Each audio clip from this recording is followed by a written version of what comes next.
अब इस क्वेश्चन को हम लोग देखें तो बेटा क्या दे रखा है हम लोगों को बोला गया the diagonals of rhombus are 6 centimeter and 8 centimeter respectively. Then find the perimeter of rhombus. तो क्या दिया है हम लोगों को, एक rhombus दे रखा है, ठीक है, और rhombus के हम लोगों को दोनों diagonals दे रखे हैं और हम लोगों को क्या फाइंड करना है, क्या फाइंड करना है, इस rhombus का बेटा हम लोगों को perimeter फाइंड करना है, ठीक है। तो चलिए करना स्टार्ट करते हैं। अच्छा मुझे कोई ये बताएगा कि अगर हम लोगों को rhombus के diagonals दिए जाए तो बेटा उसकी साइड निकालने का क्या फॉर्मूला होता है। वैसे तो पाइथागोरस थ्योरम लगा के भी हम लोग इस क्वेश्चन को कर सकते हैं, लेकिन वो एक लंबा तरीका होगा। शॉर्ट तरीका डायरेक्ट फॉर्मूला होता है। जब हम लोगों को एक रोम्बस के डायगोनल्स दे रखे हो तो उसकी हम लोग इजीली साइड फाइंड कर सकते हैं, ठीक है। फॉर्मूला क्या है बेटा, एक बार लिखता हूँ। सो डायगोनल्स हम लोगों को दे रखे हैं बेटा 6 सेंटीमीटर और 8 सेंटीमीटर, दोनों डायगोनल्स है। तो मान लेते हैं बेटा एक को D1 कह देते हैं, D1 कितना है 6 सेंटीमीटर, दूसरे को D2 से रिप्रेजेंट कर देते हैं और ये कितना है 8 centimetre. Therefore the side of the rhombus equal to क्या होगी 1/2 under root D1 square plus D2 square. ये होता है बेटा फॉर्मूला। ये फॉर्मूला किस लिए होता है, जब हम लोगों को किसी rhombus की दोनों डायगोनल्स दे रखे हो और हम लोगों को rhombus की साइड फाइंड करनी हो, ठीक है। तो लर्न कर लीजिए इस फॉर्मूले को। सो दिस इक्वल टू 1/2 और अंडर रूट लगाइए। D1 की जगह पे क्या रखोगे तो 6 का स्क्वायर, D2 की जगह पे 8, तो बेटा ये बना 8 का स्क्वायर। 1/2 एज इट इज हम लोगों ने रखा, 6 का स्क्वायर क्या होता है 36, वेरी गुड। 8 का स्क्वायर और जब दोनों को प्लस कर देंगे तो क्या मिलेगा हम लोगों को 100, 36 प्लस 64 इक्वल टू 100।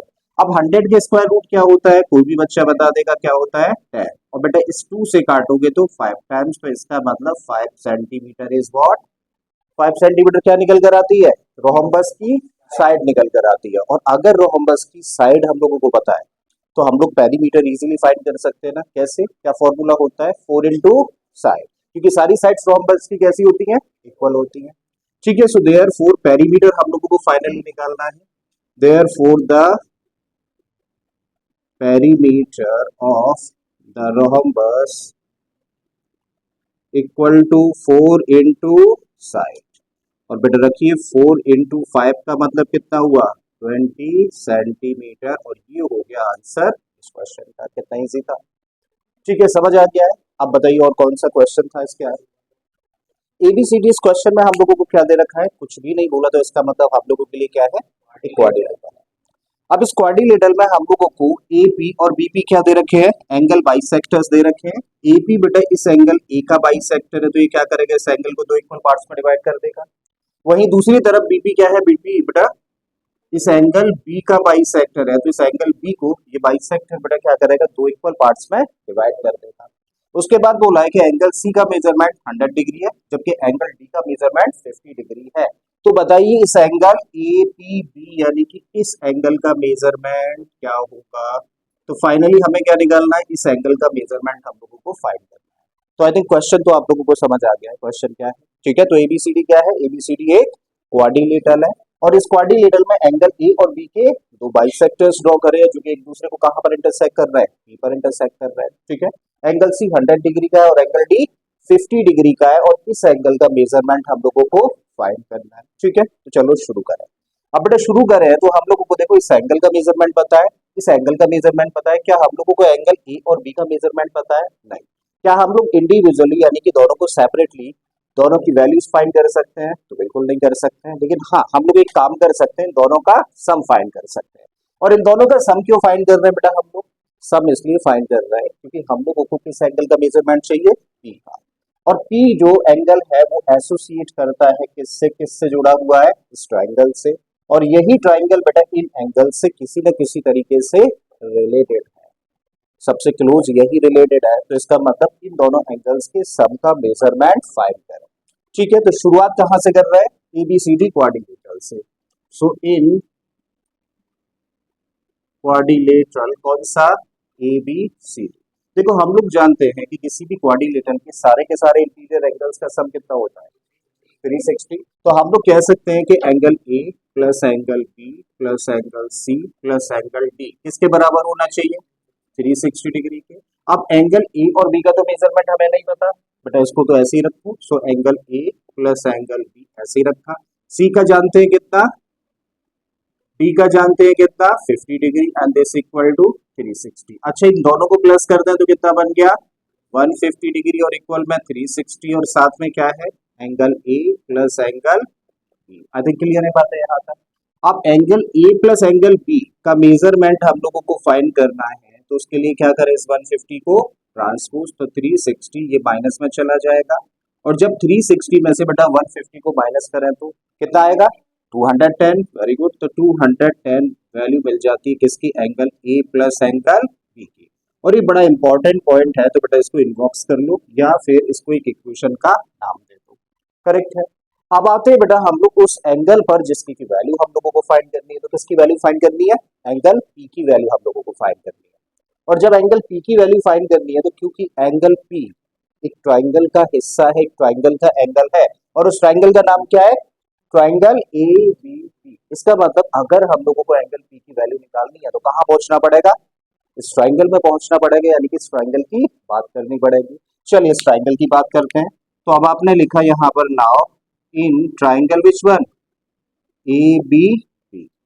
और इस ट्राइंगल के अगर तीन एंगल्स को हम लोग देखें तो बेटा कौन कौन से एंगल्स हैं, एंगल पी ए बी, यानी कि हम लोग इस एंगल की बात कर रहे हैं, ठीक है। और दूसरा एंगल है एंगल ए बी पी, इसका मतलब हम लोग इस एंगल की बात कर रहे हैं। और तीसरा एंगल ये पी है ना। अब आसानी के लिए हम लोग क्या कर रहे हैं, देखो इसको कह देते हैं एंगल 1, इसको कह देते हैं एंगल 2 और इसको कह देते हैं एंगल 3। अगर इनको नेम्स दे देंगे तो बेटा थोड़ा सा आसान होगा हम लोगों को समझना और समझाना और कॉपी के अंदर रिप्रेजेंट करना भी। तो बेटा हम लोग इस ट्राइंगल ए बी पी में क्या कह सकते हैं कि भैया तीनों एंगल्स का सम कितना होना चाहिए 180। तो आप कह सकते हो कि angle 1 plus angle 2 plus angle 3 equal to कितना होना चाहिए, और ये किस रीजन से ट्राइंगल की एंगल सम प्रॉपर्टी से। करेक्ट है जी, यहाँ तक बात समझ आ रही है। अब बेटा आते हैं एंगल 1 पर। एंगल 1 ये वाला है, ठीक है। और यहाँ पे देखें तो एपी क्या है, एपी एंगल बाइसेक्टर है। अब बेटा आगे बढ़ने से पहले एक बहुत इंपॉर्टेंट पॉइंट है जो कि आप लोगों को समझ लेना है। सपोज करिए यहाँ पे मैं एक एंगल बनाता हूँ आप लोगों के सामने, इसका नेम रख लेता हूँ ए ओ बी।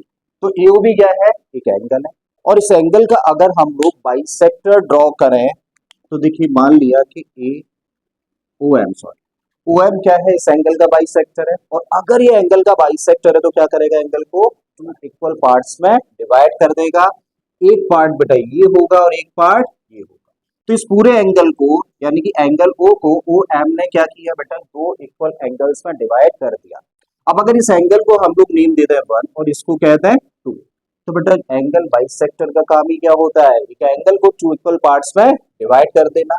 मतलब पहली चीज तो हमें समझ आती है कि एंगल 1 किसके बराबर होगा, एंगल 2 का। अब इससे भी ज्यादा इंपॉर्टेंट पॉइंट क्या है जो कि आप लोगों को समझ लेना है, बेटा ये दोनों एंगल्स इक्वल तो होंगे, कैसे होंगे, इक्वल तो होंगे, लेकिन इन दोनों में से हर एक यानी कि इंडिविजुअली जो एंगल होगा उसका मेजरमेंट क्या होगा, पूरे के हाफ के बराबर होगा। मतलब आप कह सकते हैं कि जो एंगल 1 है वो किसके बराबर होगा, हाफ एंगल ओ के बराबर होगा। बिल्कुल इसी तरीके से एंगल 2 भी किसके बराबर होगा, हाफ एंगल ओ के बराबर होगा। ठीक है, समझ आई बात। अगर किसी भी एंगल का बाइसेक्टर ड्रॉ कर दिया जाता है तो वहां पे दो एंगल्स बनते हैं और दोनों में से किसी भी एक एंगल को ले लो, हर एक एंगल क्या होता है, पूरे का आधा होता है। करेक्ट, यही कॉन्सेप्ट बेटा इस क्वेश्चन में लगा रहे हैं। यहाँ पे ओ पी क्या है, एपी सॉरी एपी क्या है, एंगल बाइसेक्टर है किसका, इस एंगल ए का। तो ये एंगल ए को क्या करेगा, दो पार्ट्स में डिवाइड करेगा और हर एक पार्ट क्या होगा, पूरे का आधा होगा। इसका मतलब एंगल 1 क्या होगा, इस पूरे एंगल ए का हाफ होगा। तो इसकी जगह पे रख सकते हो आप हाफ एंगल ए। बिल्कुल इसी तरीके से देखो बीपी क्या है, BP is also angle bisector of angle B. और अगर ये एंगल बी का बाइसेक्टर है तो ये भी क्या करेगा, इस एंगल के दो टुकड़े करेगा इक्वल, और हर एक टुकड़ा पूरे का आधा होगा। मतलब इस एंगल 2 की जगह पे क्या रख सकते हो, हाफ एंगल बी, और एंगल 3 को ऐसे ही लेकर चलो एंड दिस इक्वल टू 180। अब बेटा यहाँ पे देखो दो टर्म्स आप लोग को दिख रहा है, 1/2 यहाँ भी और 1/2 यहाँ भी। आपने क्या किया, दोनों जगह से 1/2 कॉमन ले लिया, और जब 1/2 कॉमन लेंगे तो यहाँ से क्या बचेगा इस टर्म में, एंगल ए, और दूसरे टर्म में एंगल बी, और प्लस में क्या है बेटा, प्लस में एंगल 3, और इक्वल में क्या रहेगा। अब हम लोग जानते हैं कि angle A plus angle B की तो वैल्यू कितनी है, 210। जस्ट क्या करो बेटा, यहाँ पर पुट कर दीजिए, तो 1/2 into 210 plus angle 3 equal to 180। Board मास हम लोगों ने पढ़ाई है, पहले क्या करोगे, मल्टीप्लाई। तो बेटा जब मल्टीप्लाई करेंगे तो नीचे और ये ऊपर है कैंसिल आउट हो जाएंगे, तो कितनी बार कैंसिल, 105। तो हम लोगों को मिला 105 प्लस एंगल 3 इक्वल टू 180। तो एंगल 3 कितना हुआ, 180 माइनस 105, और जब 180 में से 105 को माइनस करें तो 75। और एंगल 3 की जगह पे क्या रख सकते हैं, इसका पूरा नाम लिख सकते हैं, और पूरा नाम क्या है, angle A P B equal to, minus कर दीजिए 75 डिग्री, और यही हो जाता है आंसर इस क्वेश्चन का। ठीक है, तो मुझे उम्मीद है समझ आ गया होगा, या कोई डाउट है अभी भी। ठीक, तो राइट बेटा, बड़ा प्यारा सा क्वेश्चन है, और इस क्वेश्चन में क्या दिया है, बोला गया है express the following as the sum of two conjugative integers, और यहाँ पे हम लोगों को कितने नंबर्स दे रखे हैं, 4 नंबर्स दे रखे हैं। तो हम लोगों को बेटा इन दिए गए 4 नंबर्स को एक्सप्रेस करना है दो कॉन्जुगेटिव नंबर्स के सम की फॉर्म में। करेक्ट है, कैसे करते हैं बेटा, सीखते हैं। 2 क्वेश्चन मैं कराऊंगा, 2 आप लोग करके दिखाएंगे अभी। तो चलिए सबसे पहले बात करते हैं पहले पार्ट की।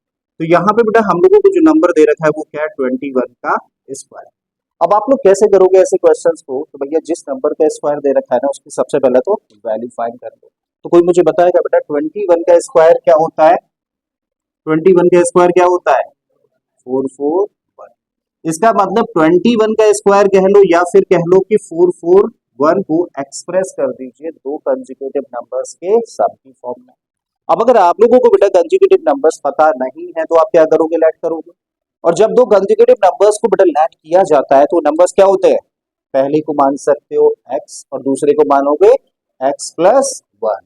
यही तो होते हैं कंसेक्यूटिव नंबर्स। कंसेक्यूटिव नंबर्स किसको बोलते हैं, ऐसे नंबर्स जिनका डिफरेंस कितना होता है, 1 होता है।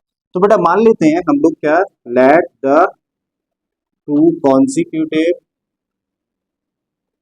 कॉन्जुगेटिव नंबर्स बी, क्या क्या होंगे, x एंड अगला क्या होगा, एक ज्यादा यानी कि x प्लस 1। तो यही हुए बेटा दो कॉन्जुगेटिव नंबर्स। अब जब ये दो कॉन्जुगेटिव नंबर्स हैं तो अकॉर्डिंग टू क्वेश्चन, क्वेश्चन क्या कह रहा है आपसे, क्वेश्चन कह रहा है कि 441 को दो कॉन्जुगेटिव नंबर्स के सम की फॉर्म में रिप्रेजेंट करिए, यानी कि दो कॉन्जुगेटिव नंबर्स का सम किसके बराबर होगा, 441 के बराबर होगा। तो इसका मतलब पहला नंबर बेटा x है, दूसरा नंबर क्या है, x प्लस 1। दोनों को प्लस कर दोगे तो किसके इक्वल होगा, 441। अब x प्लस x कितना हो गया, 2x प्लस 1 इक्वल टू कितना, 441। इसका मतलब 2x इक्वल टू 441 माइनस 1, तो कितना निकल के आ गया, 440। तो 2x इक्वल टू कितना आया, 440। तो x कितना होगा बेटा, 440 अपॉन 2, डिवाइड कर दोगे तो x की वैल्यू कितनी आ गई, 220। इसका मतलब बेटा फर्स्ट नंबर कितना हुआ, x था ना, तो x की वैल्यू कितनी है, 220। और सेकंड नंबर क्या होगा, x प्लस 1 यानी कि 220 प्लस 1, और 220 प्लस 1 का मतलब 221। Therefore 220 and 221 are two numbers जिनका के सम किसके बराबर होगा, 21 के स्क्वायर के बराबर होगा। समझ आया थोड़ा थोड़ा, ठीक है। अब एक पार्ट और करा देता हूँ, अगले पार्ट में क्या दिया है, 13 का स्क्वायर, और इसको एक्सप्रेस करना है किसकी फॉर्म में, दो कॉन्जुगेटिव नंबर्स के सम की फॉर्म में। चलिए किसका स्क्वायर अब एक्सप्रेस करना है, 13 का स्क्वायर। बेटा जरा बताओ 13 का स्क्वायर क्या होता है, very good, 169। Let the two conjugative integers be, यहाँ भी हम लोगों ने क्या लेट करे, x और x प्लस 1। अब क्वेश्चन के अकॉर्डिंग इन दोनों कॉन्जुगेटिव नंबर्स का सम किसके बराबर होना चाहिए, अरे भाई किसके बराबर होना चाहिए, 169 के बराबर होना चाहिए, ठीक है। तो अब हम लोग इसको बेटा सॉल्व करें तो x प्लस x कितना हो गया, 2x प्लस 1 इक्वल टू 169, मतलब 2x हो गया 169 माइनस 1, और 169 में से 1 माइनस करते हैं तो कितना आ गया, 168। और ये किसकी वैल्यू है, 2x की वैल्यू है, ठीक है। x की वैल्यू निकालनी है तो कितना हो गया, 168 अपॉन 2, तो कितना हो गया, 84। तो x की वैल्यू आ गई 84, अब जब x की वैल्यू निकल आई है तो बेटा फर्स्ट नंबर क्या हो गया, फर्स्ट नंबर हो गया 84, सेकंड नंबर क्या होगा x plus one, x plus one का मतलब 84 प्लस वन का मतलब 85। तो इस तरीके से बेटा दो नंबर्स क्या निकल कर आ गए, पहला नंबर हुआ 84 और दूसरा नंबर हुआ 85 और यही हो जाता है आंसर बेटा इस क्वेश्चन का। मतलब 13 के स्क्वायर को दो कॉन्जुगेटिव नंबर्स के सम की फॉर्म में रिप्रेजेंट करना है तो दो नंबर्स क्या होंगे, पहला होगा 84 और दूसरा क्या होगा 85। करेक्ट है। तो चलिए अब बेटा इन दोनों नंबर्स को आप लोग एक्सप्रेस करेंगे। 11 का स्क्वायर है, हो गया डन, वेरी गुड। तो क्या होगा 60 एंड 61। बेटा दूसरे का भी आंसर बताओ जल्दी से। तो बेटा क्या फाइंड करना है आप लोगों को, स्क्वायर रूट हम लोगों को फाइंड करना है इस नंबर का, किस मेथड से, फैक्टराइजेशन मेथड से, प्राइम फैक्टराइजेशन मेथड कहना चाहिए। करेक्ट है। तो बेटा स्क्वायर रूट हम लोगों को इस नंबर का फाइंड करना है प्राइम फैक्टराइजेशन मेथड से। तो सबसे पहले क्या करें, सबसे पहले बेटा इस दिए गए नंबर को हम लोग प्राइम फैक्टराइज करें। तो चलिए साइड में प्राइम फैक्टराइजेशन शो कर देते हैं। तो नंबर है बेटा 21344। अब हम लोग बेटा इसको प्राइम फैक्टराइज करने जा रहे हैं, ठीक है। सो प्राइम फैक्टराइज करने जा रहे हैं तो प्राइम नंबर्स आपको पता होने चाहिए। सबसे पहला प्राइम नंबर क्या होता है, सबसे पहला प्राइम नंबर 2, फिर उसके बाद में बेटा 3, फिर उसके बाद में 5, देन 7, उसके बाद 11, 13, 19, 23 और बेटा इसी क्रम में हम लोग बेटा चेक करते हुए जाएंगे कि दिया गया नंबर किस किस नंबर से डिवाइड हो जाता है। सबसे पहले बेटा ट्राई करें 2 से, क्या ये नंबर 2 से डिवाइड हो जाएगा, बिल्कुल इवन नंबर है तो 2 से डिवाइड हो जाएगा। और जब इसको 2 से डिवाइड करें तो कितनी बार, 2 1 जा 2, नहीं जाएगा 0, 2 6 जा 12, 2 7 जा 2, 2 जा 2, 2 जा। क्या अगेन बेटा ये 2 से डिवाइड होगा, तो लास्ट में बेटा 2 है तो बिल्कुल 2 से डिवाइड हो जाएगा। और 2 से इसको डिवाइड करें तो 5 3 3 6 1, ठीक है। क्या अब ये 2 से डिवाइड होगा, बेटा लास्ट में 1 है, ये ऑड नंबर है तो ये 2 से डिवाइड नहीं होगा। अब जब 2 से डिवाइड नहीं होगा तो किससे चेक करोगे, नेक्स्ट प्राइम नंबर यानी कि 3 से। अच्छा 3 की डिविजिबिलिटी क्या होती है, आप बस देखो कि भाई जो नंबर हम लोगों को दे रखा है उसकी डिजिट्स का सम क्या 3 से डिविजिबल है या फिर नहीं। तो बेटा इसकी डिजिट का सम निकालो, 5 और 3 कितना हुआ 8, 8 और 3 11, 11 और 6 कितना हुआ 17 और 17 और 1 18। और क्योंकि बेटा 18 सम आ रहा है जो कि 3 से डिवाइड हो जाता है, मतलब दिया गया नंबर किससे डिवाइड हो जाएगा, 3 से डिवाइड हो जाएगा। कर दो बेटा इसको, 3 से करोगे तो 1 टाइम 3 1 जा 3, 2 बचेगा 23 हो गया, 3 7 जा 21, फिर से 2 बचा 23 बन गया, 3 7 जा 20 और 3 8 जा 24 और 3 7 जा, ठीक है। क्या अगेन बेटा दिया गया नंबर 3 से डिवाइड होगा, बिल्कुल होगा क्योंकि सम 3 से डिविजिबल है। 3 से इसको डिवाइड करें तो 3 5 जा 15, 2 बच गया 27 बन गया, 3 9 जा 27 और 3 से गया बेटा 2 टाइम्स, 2 बचेगा 27 और 3 9 जा 27। अब बेटा फिर से 3 से डिवाइड होगा, चेक करो बेटा डिजिट्स का सम अगर 3 से डिविजिबल है तब तो होगा, नहीं तो नहीं होगा। तो 9 और 5 14, 15 16, 9 6 25, इसका मतलब अभी नंबर 3 से डिवाइड नहीं होगा। तो अगला प्राइम नंबर क्या है 5, क्या ये 5 से डिवाइड होगा, नहीं होगा क्योंकि 5 से तो वही नंबर्स डिवाइड होते हैं जिनके लास्ट में या तो 0 हो या फिर 5 हो। इसका मतलब ये 5 से डिवाइड नहीं होगा तो किससे ट्राई करने की जरूरत है, 7 से। क्या ये 7 से डिवाइड होगा, बिल्कुल होगा, एक बार चेक कर लेते हैं। तो 7 से बेटा इसको डिवाइड करें तो कितने टाइम, 7 8 जा 56, 3 बचा 32 बन गया, 7 4 जा 28 और कितना बचा 4 और 4 और 9 मिलके बन गया 49 और 7 7 जा 49। अगेन क्या 7 से डिवाइड होगा, बिल्कुल होगा, ठीक है। तो 7 से इसको डिवाइड करें तो 7 1 जा 7, 14 बन जाएगा, 7 2 जा और 7 बन जाए। अब बेटा ये किससे डिवाइड होगा, क्या 7 से डिवाइड होगा, नहीं। तो 7 के बाद अगला प्राइम नंबर क्या होता है 11, तो बेटा 11 से डिवाइड होगा। 11 की डिविजिबिलिटी पता है वैसे, 11 की डिविजिबिलिटी क्या होती है, 11 की डिविजिबिलिटी होती है कि भैया जितनी भी डिजिट्स दे रखी है ना नंबर्स की, इवन प्लेस डिजिट और ऑड प्लेस डिजिट का क्या निकालो सम और फिर उनका डिफरेंस निकालो। अगर उनका डिफरेंस बेटा 11 से डिविजिबल है तो दिया गया नंबर 11 से डिवाइड हो जाएगा, चाहे कितना भी बड़ा नंबर हो या फिर कितना भी छोटा। 7 की थोड़ा सा लेंथ दिया, उसके जितना टाइम आप लोग 7 की डिविजिबिलिटी में लगाओगे ना उतनी देर में तो डिवाइड भी कर दोगे, क्योंकि इतने बड़े डिवीजन आप लोगों को नहीं दिए जाएंगे। गेटिंग, तो उसको डिविजिबिलिटी चेक करने के बजाय उसको डिवाइड ही करके देख लोगे तो काफी ज्यादा आसान रहने वाला है। तो बेटा 11 से डिविजिबल है कि नहीं है, तो देखो अगर हम लोग ऑड प्लेस डिजिट देखें तो इन दोनों का सम कितना है 2, इवन प्लेस डिजिट पर एक ही डिजिट है तो ये होगी 2, और दोनों का डिफरेंस निकाला है तो कितना आया 0, और 0 11 से डिवाइड होगा क्या बेटा, 0 तो हर नंबर से डिवाइड होता है, तो आपका जवाब होगा हाँ होगा डिवाइड, और अगर ये डिवाइड होगा तो इसका मतलब दिया गया नंबर 11 से डिवाइड हो जाएगा। ठीक है, तो 11 से डिवाइड करोगे कितने टाइम्स 11 टाइम्स, फिर से बेटा 11 से करें तो 1। तो इस तरीके से बेटा हम लोगों ने इसको प्राइम फैक्टराइज कर दिया। लिखो बेटा इसका प्राइम फैक्टराइजेशन यहाँ पे, तो 2 into 2 into 3 into 3 into 7 into 7 into में 11 इंटू 11, लेकिन हमें क्या निकालना है इस नंबर का स्क्वायर रूट। तो हम लोग फिर से लिखेंगे अगले स्टेप में स्क्वायर रूट साइन के अंदर अब चीजें लिखें 2 1 3 4 और डबल। बेटा इधर स्क्वायर रूट लगाया तो इधर भी स्क्वायर रूट आपको लगाना पड़ेगा, लिख दीजिए नंबर्स को, तो प्राइम फैक्टराइजेशन है ना इसी नंबर का।